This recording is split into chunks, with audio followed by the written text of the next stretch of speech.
Halo semuanya, balik lagi bersama gue Andre dari Reef Plus. Hari ini, untuk video kali ini kita akan bahas lanjutan dari video sebelumnya. Kemarin kita bahas untuk pengecekan parameter. Hari ini kita bahas tentang dosingnya dan bagaimana cara koreksi yang baik. Kalau kita lihat, dari 2 kali tes terakhir, kemarin parameter di tank yang besar ini, alkalinity-nya tuh dari 6,2, setelah lakukan dosing itu sudah mulai naik jadi 6,4. Kalsiumnya dari 360, sekarang sudah di 395. Magnesiumnya dari 275 masih belum bergerak, masih sama 1275. Fosfatnya dari 0,06 sekarang udah 0,05, udah mulai turun. Nitratnya dari kemarin 0,5 0 sekarang sudah 1. Kita bahas ulang tentang parameter yang menurut gua cukup aman untuk aquarium kalian. Untuk alkalinity gua suka di angka 8. Kalsium itu di antara 400 sampai 450. Magnesium di antara 1350 sampai 1400-an, nitrat di antara 5 sampai 15, fosfat di bawah 0,1. Jadi kalau 0,0 itu sudah cukup oke buat gua. Tapi balik lagi, jangan kejar angkanya. Kalau perlu koreksi, dilakukan pelan-pelan. Lihat koralnya, responnya seperti apa, jangan buru-buru.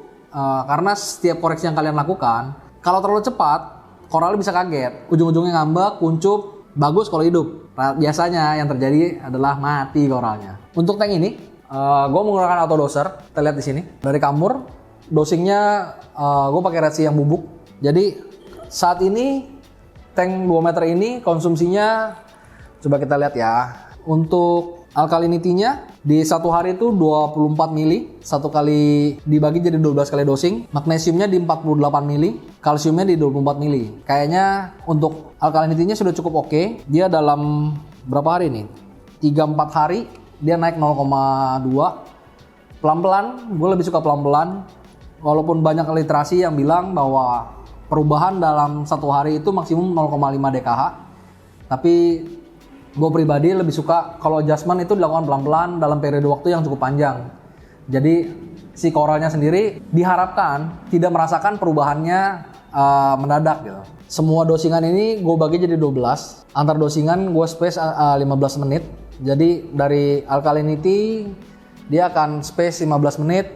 Lalu dosing magnesiumnya 15 menit kemudian kalsiumnya. Kalau dilihat untuk tank ini yang perlu ditambah kayaknya magnesiumnya dan kalsiumnya perlu dikurangi sedikit.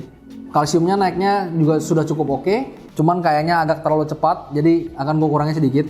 Ini gue bagi jadi 12, yang tadi 24, gue bagi jadi 20 mili. 20 mili 12 kali dalam satu hari. Jadi kalau pakai doser dari Kamur ini, kita nggak perlu input jamnya, dia otomatis nggak bagi sendiri. Ntar kita lihat ya. Untuk nutrien, untuk jaga nutrien di tank ini, fosfatnya kemarin sempat 0,06. Gue baru aja ganti GFO-nya. Gue pakai Posi X di sini. Gue pakai Posi X dari Nios untuk bantu nurunin fosfatnya. GFO ini granulat ferric oxide. Dia gunanya untuk nyerap fosfat dan silikat, spesifik untuk 2 hal itu aja. Jadi nggak sentuh parameter yang lain. Kemarin karena umurnya sudah lama, dia pelan-pelan mulai naik. Habis di replenish, diganti dengan yang baru, udah mulai turun lagi. Untuk informasi aja, tank 2 meter ini kurang lebih sekitar 900 ribuan liter. Itu gue cuma pakai sekitar 100-150 mili. Lumayan oke banget sih performanya GFO dari Nios ini. Nah, untuk nitratnya kemarin sempat rendah banget. Biasanya gue dosing nggak dosing nitrat langsung karena kita lihat koral lumayan banyak, sudah mulai penuh. Jadi sambil gue feeding koral, tapi cari yang spesifik untuk naikin nitratnya aja, gitu. Untuk tank ini, gue naikin nitrat dengan menggunakan makanan koral. Gue di sini pakai Polypleb Polybooster. Dia ada aminonya juga. Sama gue pakai Red Sea juga untuk tank yang ini. Untuk kalian yang nggak mau kasih makan koral, kita dari Nios ada Nitrat Plus.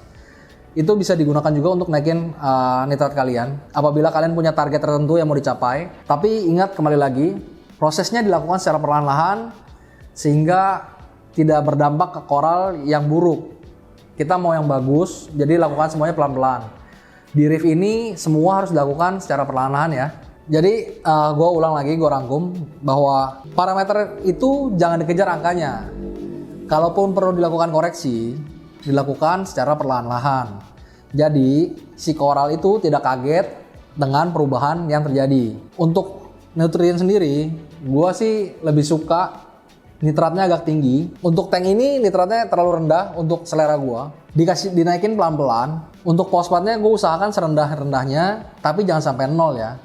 Karena biasanya kalau nutrien sampai 0, nitrat 0, fosfat 0, cenderung banyak masalah yang bisa muncul seperti dino atau cyano. Pesan terakhirnya, ini bila ingin melakukan perubahan dosingnya, lakukan secara perlahan-lahan ya. Apabila kalian bermasalah dengan fosfat, kalian bisa gunakan Posi-X dari Nios.